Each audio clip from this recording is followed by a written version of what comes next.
Angel Ball is a perfectly balanced game with no exploits. Let's see about that. Hello, ladies and gentlemen, I am the Spiffing Brit, and I break games for a living. My job involves testing games without the awareness of the developers to see if I can find some absurdly broken, overpowered thing, like duplicating items or bending reality to be whatever I want it to be. Now, I feel the need to explain this because I went into this game not wanting to work. Yes, I didn't want to find exploits. Instead, I wanted to play a fun demo that was part of my Humble Bundle subscription. With all of that in mind, allow me to introduce Dungeon Baller. So, even right now, he's in the level of working, because let's say this is his work, that he finding exploits that he don't even want to find. Awesome. A fantastic indie game that mixes Peggle with pinball. As someone who loved Peglin and famously beat it with no balls, of course I wanted to try this game. So it's time for the ultimate showdown. An indie studio from New Zealand whose employees are powered with coffee versus I, the Spiffing Brit, Duke of Sealand, arch consumer of Yorkshire tea, and owner of the moon. Probably. I don't know. I haven't checked. So, welcome to the game, ladies and gentlemen. We're going to give it a play today. It's a little bit rough around the edges, very much in an alpha status, but fundamentally, it's very fun. I wanted to say that this game is still in alpha, so we should not watch for bugs super hard. And I think that behind this game it's like 2, maybe 3 people. So no. I saw bigger games with more game testers than any others, and the game was still buggy as hell. So for those people, we give a pass. Also can't tell if this demo is called the New Zealand #1 demo or if these guys are just ultra-nationalistic Kiwis. So before we start a run, we need to pick ourselves a character. They're all rather self-explanatory, but if you want to truly perfectly balance the game, I found that the cleric is perfect for the job, as some of their abilities mean we can gain health, which can lead to some seriously broken combos. But without further ado, let's throw ourselves into the game. Welcome to the Goblin Grotto. The way this first room works is quite simple. We need to generate 5,000 souls, which we get from killing these enemies, and then we can move on to the next room. If at any point we fall to the bottom of the screen and enemies are still alive, they will attack us, resulting in us taking damage. If we lose all of our health, we die. It's a roguelike, you get the picture. So I'm going to charge my hero up and fling them into the arena. We grab ourselves a gold key, which we can immediately use to unlock this chest, which is very fun, and I can press A and D to wiggle some paddles around and fling this chest and some of this money around, doing damage to some of these enemies. Of course, making sure to do my best not to have my hero fall into the hole in the middle. If that happens, we've got a problem. Right, now we've collected the 5,000 souls necessary to leave the room, and we've managed to grab the bag that was hidden in that chest. What do we get? So inside of our lovely loot bag, we have a few options of things we can grab, like shurikens that do range damage, a wand that does magic damage, or this shovel. It's all very physical, but it's apparently great for a diggy hole. I understand that reference. Well done, developers. Anyway, we're going to grab ourselves a shuriken and do our best to finish off the last of these enemies. You are occasionally seeing me fling out that shuriken. There we go. And we achieved an excellent combo, meaning we get 1 extra maximum HP. That's the cleric's special ability. Fantastic stuff. Okay. With our first room complete, our character... So the better you play, the more health you have. And the more health you have, the more healing you can do. I see the pattern in here. I see the pattern. It's leveled up and we've grown stronger, meaning we get to pick one of these bonuses. Health, luck, or invention. We're going for luck. After all, I'm British and I love being the luckiest sausage alive. Alright, on to the next room we go. You'll probably get the gist of the game by now, but yes, it's a nice mix of waggling these bumpers around and playing a version of Backpack Survivors that requires a nice amount of inventory management. Well, have we done our job? Yes, we have collected enough souls immediately. That's swift. And with that, we get to level up immediately with a few options. Critical damage, wisdom, or intelligence. Wisdom is by far the best. It just gives you extra experience and additional spirit orbs, which means you leave the rooms faster, which is always better. Right, down we go to another goblin room. All right, in we go. Once again, big old grumpy goblins. And, we immediately get to play more. It's so easy for now. What on earth are these? Okay, a dice spell. There's an 8% chance that you increase... Okay, I see that this dice spell is hiding another item behind that. He might be able to see that. Good. What on earth are these? Oh, here, you see? You see that thing? Behind this one dice is another item that probably you cannot even click. Or maybe with all those pixels you will be able. Okay, a dice spell. There's an 8% chance that you increase a random secondary stat by 1 when bumping an enemy. A throwing axe or leveling up luck grants an additional point of luck. I mean, we have to go for the massive dice spell. This seems hilarious. Why not? Yeah. Alright, splendid Okay, stuff. We it's grab all of the going loot and so it's on easy to the for next you. room we go with a quick level up, of course. Now, if you do get 2 of the same rewards, they do combine, making it more valuable, but I just don't want to deal with invention. We're going on the path of wisdom, ladies and gentlemen. And you know what? We'll do it again. You can't stop me, game. Alright, off to the right we go. To You're fight a even very more wise goblins. man. So Or we do a cleric. bounce. We do a bop. So we bounce off the goblins, we hit them again. We hit the bottom. We get yeeted up to the top, and look at that! A whole bunch of score.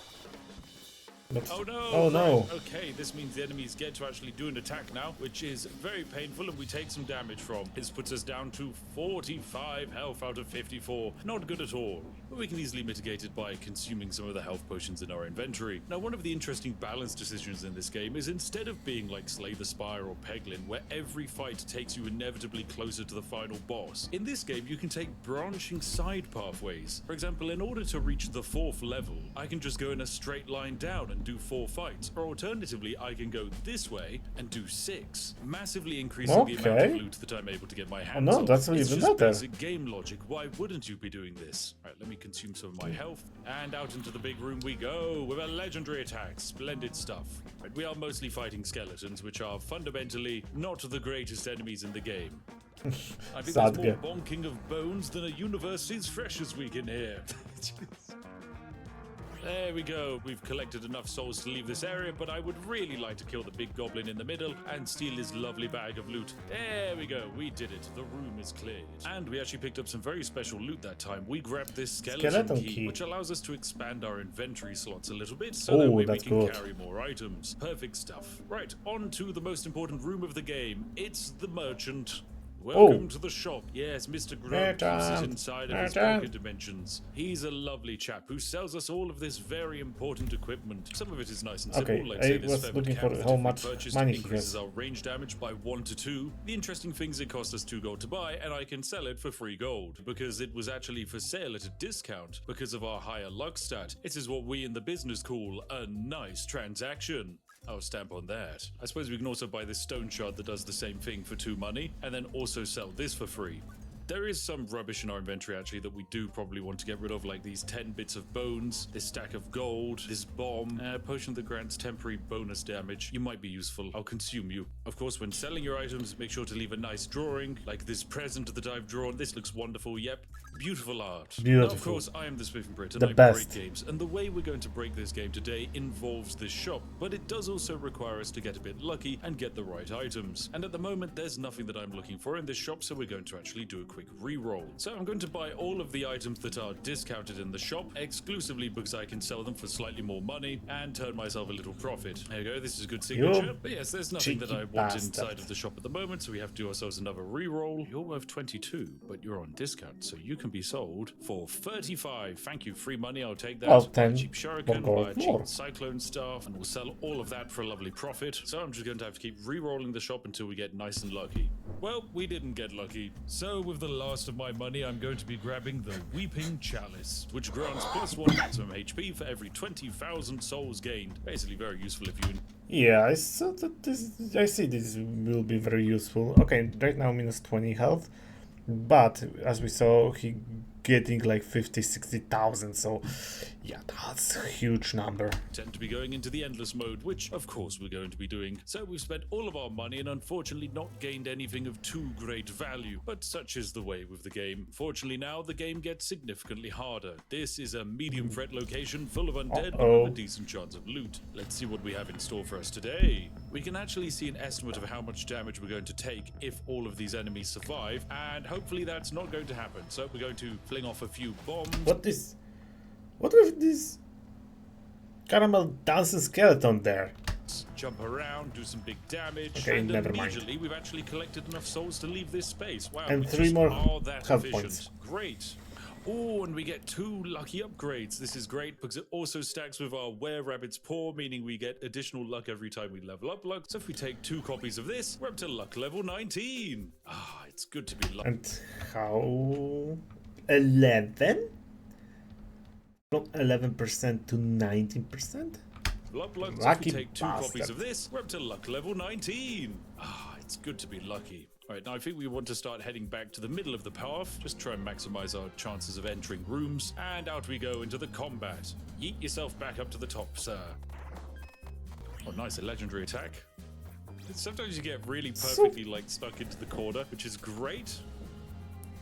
This Oh game no, is... come on, there we go. We just about hit that. Come on, little cleric. Do some big jumps. Do it. Oh, no. Okay, right, we accidentally fell there.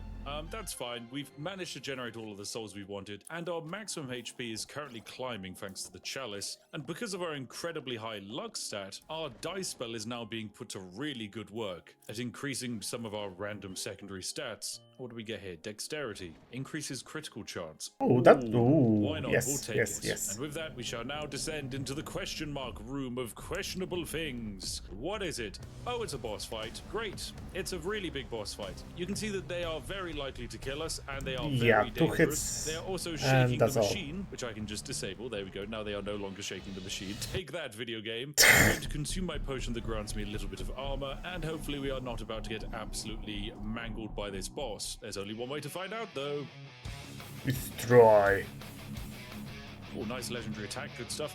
The problem with this level is there's a lot of sections where we can accidentally fall out of the map, at which point the boss will absolutely mangle us. And no, there we go. We accidentally fell out the map. Oh, dear, oh dear, oh dear. Yep, it's a big attack. It's 33. Whoa, Oh, dear, but oh it's dear. Lord It's not good at all. 23. Okay, the boss is at half health, though, so it's not too bad. Yeah, you can do it. No, we just fell No. again. Come on, game, please. Please don't do this to me. It's such a big attack. Oh my god. Oh, We're dead. oh That was a no. really good run. There you go. That was our first run. I hope you can see that it was educational, and I definitely intended to lose the game. Yes, it was 100% not by accident. It was part of the plan. It was just showing the game. It's nothing more. It's just showing the game. Alright, I've come for another run to see if we get any game-breaking items from the shop. What do we got this time? Covetous Cape. Gain gold whenever you level up. Oh, why not? I love money. Oh, now this is an item we do want. The Dragonstone Pendant. Increases physical damage by 1 for every 2 generated armor. Increases physical damage by 1 Oh, for every 2 generated mind. armor. This will combo perfectly with our incantation of warding that generates us armor every 10 Oh, every seconds. 10 seconds. Right, and we'll do one last reroll of the shop. And you know what? We'll buy the goblin pick for a laugh. Why not? I reckon I can fit it in. It's got a chance of generating treasure, and who doesn't like treasure? Oh. Splendid stuff. Right, onwards Nice, we go. nice, nice. Now with an actual build going on. Still not really the exploit I have planned, but it'll do for now. What on earth is going on here? This is an exciting room. It would appear that I have to break the thing in the middle before I can actually damage the enemies. There we go, now they're all vulnerable, and my lovely pick is actually generating gold off of the corpses of the people we kill. Oh, we've already gained enough souls to leave the room. Actually want significantly more valuables if possible. But you will notice that my armor is being generated, and this is increasing my physical damage quite nicely. no, So every time no. we bump into someone now, we do significantly more damage than before. Come on, keep Oh, going. no. I accidentally fell out the map. Oh well, you can't have it all. Whilst they will attack me for 6 damage, it's all blocked. Lovely stuff. By asking, is this physical damage gained permanent? It best not be, because if so, the Dragonstone Pendant is one of the most overpowered things I've ever encountered. I mean, I wouldn't put it past the game to actually do this. But even so, by this game's standards, Oh. that is still mental. Alright, let's see how... I think it's permanent. Oh. Oh no. Oh no, no. how it does. Okay, it's not permanent, thank goodness. Oh, I'm yes, definitely yes. concerned for the one person Ah. listed in QA in the credits, because if that managed to sneak past, my goodness, sir, you certainly haven't been drinking your Yorkshire tea. And this room is a fair bit more of a larger fight. I know, dear, I accidentally fell out the map. What a foolish maneuver. Luckily, no damage taken. Right, and we're bonking around the goblins, jumping around the goblins. You know me, it's a lot of bonking, a lot of wibbling. Bonk, bonk, and bonk. sometimes we hit something. Other times, I just hurt myself. Out the map again. This map is quite challenging, and we actually do take our first proper bit of damage there. Ouch. Okay, well, it's not too bad. I don't need to use a health potion or anything. Not yet. There we go, fantastic. We've now hit the point of the game where we've collected enough souls, and all I need to do is finish off the last 2 enemies, and we can safely leave this environment once and for all. There we go, lovely stuff. Right, and down into the next room we go. It's another question mark, so it could be anything, but I'm going to presume... I was going to guess boss fight. No, it's Claw Machine. Fine. This is Claudia the Claw Machine. We can spend 5 gold here to use the machine and hopefully get something of value out. The problem is, I got nothing that time, but most of the items in here aren't actually very good, so we're going to leave Claudia. No Claudia for us. Onwards to the next path we go. I can't big question mark. It's the Claw Machine again! Again? The Claw Machine. Onwards to the shop we go.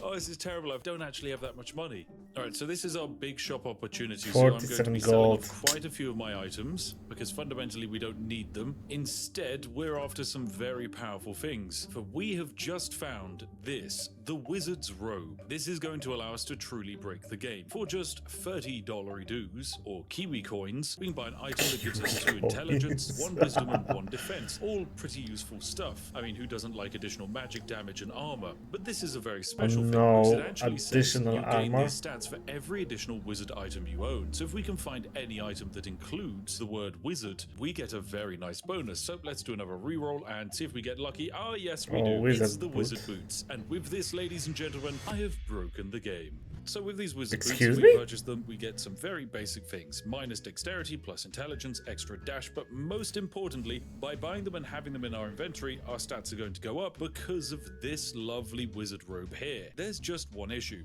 With the way the game is designed and the way it stacks its modifiers, there's a logic issue. You see, I can remove the wizard boots, and when I pick them up, you can see that yes, my stats go down. And when I let go of them and put them back into my inventory, my stats go up. Makes However, sense. the issue exists in a world where if I choose to remove the wizard's robes, the stats go down, but not by that much. If I then remove the boots as well, and then add the robes back in, and add the boots in, you'll notice that my magic damage is now higher than when I started. A most curious situation indeed. This is because when the robe is removed, it only removes its base stats, not any bonuses received from equipping the wizard. Oh my god. So if you unequip this cloak, unequip boots, equip cloak, equip boots, you're getting more stats than before. Oh no, it's starting. Oh no, developers, what have you done? Items. So what happens now is I'm going to remove the robes and the boots and then put the robes back in with the boots, and suddenly my intelligence is up to 12 and my wisdom is up to 7. Provided I maintain the order of removing the wizard's robes first and then adding the boots back in, I can do this an infinite amount of times. I like to picture that the cleric is currently walking around with an entire fast fashion factory currently strapped to their body, and somehow this is increasing their magic damage up to 126 because, you know, that makes sense. So with my stats now boosted, I think it's time for us to exit this environment because we now gain 220% more experience. And so we've got some big skeleton monarchs here, and these enemies just simply called the Bone Zone. No one ever wants to be in the Bone Zone. Very dangerous place indeed. But thankfully, most of these chappies don't appear to have too much health. Why does it say the Bone Zone grows? No one ever wants to hear about the Bone Zone growing. Oh, thank you, sir. Oh gosh, the Bone Zone really is growing. It's growing. The bone zone has been absolutely shattered. And with that, we have enough souls to leave this environment. Oh dear, we're stuck on the edge. No! Oh, we just fall out ever so slightly. I realize I do have these dashes that I should probably be using because they will allow me to avoid falling out the map. But I'm a potato who sometimes won't notice that. And I forget that there's more than one game mechanic going on here. Ooh, more luck. Yes, please. Even more this is luck. our last shop, our last opportunity to get something very good. And we are after some very specific things. And by that, I mean we need a way to do some actual magic damage. And fantastic, we have ourselves 2 smoldering wands which we can purchase for 15 each, and this is exactly what we will need to survive the final boss, because these wands do magic damage and our intelligence is very high. Yes, who knew you could generate intelligence by simply stripping off all of your clothes and putting them back on again? A process that I shall now be doing quite a lot now because... If only that was that easy. Just take off your clothes and put them on and you're smarter. I have a question to our god. Why you remove this mechanic from our world? We are about to face the final boss. The final boss is not like any other enemy in the game. You go from facing enemies with hundreds of health to suddenly having thousands of health. So yes, the more stats we have lying around, the better it is. Alright, okay, I've grabbed everything I can possibly buy and spent all of my money, so it's into the final fight we go, the boss. And we need 190-something thousand souls in order to win. The problem with... Wait. There's overlapping health, like... Here you have 1,000 and a little above you have 500. What the hell, game? This boss is he has 1000 HP, and he's surrounded by executioners that do a huge amount of damage as well. So in order to give me a bit of a fighting chance, I'm going to be consuming some potions that will boost up my armor at the start to hopefully lower the chance of me just immediately dying. Right, now let the fun begin.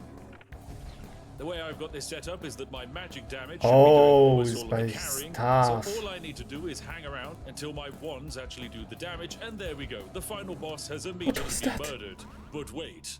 There's more. For you see, that wasn't the final boss. There's actually another boss behind the scenes that we're going to have to deal with. The thing is, I'm not going to click through these dialogue options because if I wait here, this is going to generate me some armor, and that armor is then going to be converted into physical damage. So yes, don't mind me as I AFK my way through generating all of these shurikens and all of this wonderful armor. Okay, so one day later, I can't generate more maximum armor than I can have maximum health, so this is our peak. So yeah, we're going to have to fight this boss with, you know, all of our insane upgrades anyway, so it's not actually that bad. It is annihilated. The main issue is in order to fight this boss, you first have to take out its eyes, and then its mouth is vulnerable. Oh dear, and I've fallen out the map. No! Ow, ow, ow, ow, ow. This guy does a lot of damage. There goes 15 of my armor. Oh my goodness, he just keeps doing damage. This is insane. You'll lose soon. No, we fell out again. This could be it. This could be it. This could be the end of the run. Ow, there goes a lot of my health. Don't lose! Again, sorry, did you see the speed on that? I just got yeeted out of the world. Oh dear game, come on, please, please, not that. Please, just no. I don't want to die, I'm on 30. One more hit. I'm on 30 One more hit, and this is kill the the end. final boss or it's game over. Oh no! What the hell, game? No, he survived. Oh my god! Oh no! I have the most overpowered exploit, and the guy is still just curb stomping me. Alright, I'll be back with an even more powerful build. Right, welcome, ladies and gentlemen, back to the game, where I've made my way once again to the shop just before the final boss battle. And right now you are siege, not a cleric. Okay. And thankfully, this shop has provided me with everything I need to break the game. We're now playing as the Sage, a character who is all about wisdom and magic damage. However, we haven't been able to get our hands on any super useful wizardy gear, but we have managed to grab ourselves some knight's armor, which gives us defense, guard, and fortitude at a cost of agility and intelligence. As with the wizard items, the same is true of the knight tag in the game. So if we quickly grab this knight shield from the shop, we can go on undressing and dressing to stack our health. Oh, interestingly, I found another bug with this game. The knight shield doesn't actually count as a knight item, so me adding it and removing it isn't allowing me to break the game. Very well, we'll grab the knight's greaves. So it's time for our exploit, and each time we're gaining maximum health and maximum armor. The stat here that does matter though is guard. Guard gives you a percentage chance to resist all incoming attacks. Currently, we have an 80% chance. And it jumped to 95? Oh my god, you have 95% chance to block a damage. This is horrible. And there we go, we've now achieved 100%, make that 105%. Yes, we are going to be doing this over and over and over again. So, we may not have the highest damage build going on, but hopefully we'll be tanky enough to survive the final boss. What? It's... What? No. Did I understand this correctly? This is chance of a block by completely, or chance of a block of some percent? If this is a chance, how 130% make any sense? Boss. Yep, it's this chappy here with his funky eyeball, and unfortunately we fell down. Now, the enemy is going to attack us, and oh, this is unblockable damage. Game, what the heck? I have a 250% chance to block damage, and you're just going to let the boss just permanently do infinite damage to me? I see how it is. All right, well, we'll drink some of these consumables we've generated, and it's back out into the fight we go. Oh no, ooh, don't die.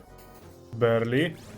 Nice, we're Oh. doing damage to the boss now. Good stuff, good stuff. There we go, good, excellent legendary hits here. Good attacks, here we go. It's going quite well. The boss is down to just 600 health now. Make that 31, and there we go. We've done it. And with that, the final Destroyed. boss is actually defeated. Huzzah. Glorious stuff indeed. Now, this is where we could end the game and where the developers probably expect you to, but we're going to be playing through into the endless mode. Alright, now So here we are, endless we're mode. back in with all of our stats and we can go again. Hello there, enemies. Wow, these chaps are not the most powerful indeed. We have properly Destroying evaporated them. I do quite like fighting the slimes because there's a chance that you just get turned into a massive ball of slime. Oh, it's the slot machine. Who doesn't love the slot machine? Oh, no, I've flubbed it. On to the next room we go. I hate slot machines. was high I hate lag. them. Oh dear, I accidentally fell out of the map there, which means the enemies will, of course, now attack me. Unfortunately for them, all of it bar one will be blocked. All right, and with all of our glorious adventuring, we can move on to the shop. Right, I've decided to try and break the game a little bit more by farming our enemies just a touch. You see, I have this emblem here which says that bumping targets deals 0 damage and instead gives us a 14% chance to drop a bomb. This drastically lowers the amount of damage we do, meaning enemies will take a lot more to actually kill. This might seem like a bad idea, however, we can generate value off of this. For whenever we bump an enemy, there's a 26% chance we make money and a 26% chance we get given an item, which we can then sell for money. So by effectively turning my character into hopefully someone that does next to no damage, we can be in a situation where we maximize our money-making potential. He now has like This is going 19. very well indeed. We could do with boosting our luck stat a little bit higher, but we are making significantly more money every room we enter. Oh wow, we created a lot of bombs. What on earth was that about? I don't even know what's going on here, game. What is this? What is this? Look at all these items. You're the sticky nuking residue. them. What is this going green on? thing? Each one of these is a thing I can pick up and sell for money. Game, are you okay? Are you okay, game? What's happened here? What's going on? I don't even know how I've broken you this time. Okay, that was interesting. That's broke the game That's a lot of without sticky knowing. residue. Next room, let's go. Oh, Okay, it's a big boss. It's He had Wolfrog. 30. Hello, Wolfrog. Nice to meet you. Oh, there we go. We did legendary, which apparently causes a lot of bombs to drop. And then we open a chest, which contains all bombs are now Hellslime bombs, or all bombs now apply burn to the enemy. Well, we'll go for the smaller one, because it's easier for me to fit it in my inventory. And I think it's probably now time to get rid of the blackjack, because bumping into an enemy to get 1 gold doesn't exactly feel quite as important at the moment, because I feel like I have infinite money. This is the kind of stuff I'm after. Gunpowder Satchel. For every bomb detonated this game, permanently increase bomb base damage by 1 for the rest of the run. You soon will make a nuclear bomb. What the hell is even that? I don't know who greenlit this into the game, but I love it. There's another item in here I'd love to buy. This bomb stone that just means whenever we bump into someone, there's a 27% chance it's just going to spawn a bomb and blow them up. And of course, our bombs are now doing an extra 189 damage because for some reason, the gunpowder satchel decides to work retroactively. Thanks, game designers. All right, on to the final boss we go again. This time the boss has even more health, but I don't know if it's going to help this time because guess what? I'm dropping bombs. And then when my legendary activates, I drop even more of them. There we go, more bombs dropped. Splendid stuff. And now, of course, this is going to summon in the real final boss. Any moment now. Wait, look at his physical damage. It's 0. He doesn't deal damage by physical attacks. Okay, the magic attack is pretty small, but those bombs, Jesus Christ. Right, here comes the real final boss, who is going to get absolutely obliterated by some of these bombs that we're throwing around. And then we're going to throw out even more, and there we go. That's the final boss fight over again. What the? Incredible stuff. How? Truly fantastic. Oh, that's one more run complete. Wait, every time we do this, we have to sit through the credits. Yes, we do. Right, I'm going to make myself a cup of tea. Oh dear, there's a code error. This is about the third time it's happened when entering endless mode. So, you know what, developers? I'm done. I'm through. You win. Just for your bug report, I think it happens when I hit endless mode before this hamster creature finishes its animation. Or maybe the game knows I'm just too powerful and wants to stop me. Genuinely, this has been a wonderful game to play, and I look forward to seeing what kind of updates post-alpha you have planned. Thank you all for watching, ladies and gentlemen. I have been the Spiffing Brit, and this has been Dungeon Baller. If you've enjoyed the video, then make sure to give it a like, and why not consider subscribing for more. Anyway, I'll see each and every one of you in the next one. Have a glorious day, and goodbye for now. Oh, okay, another destroyed game.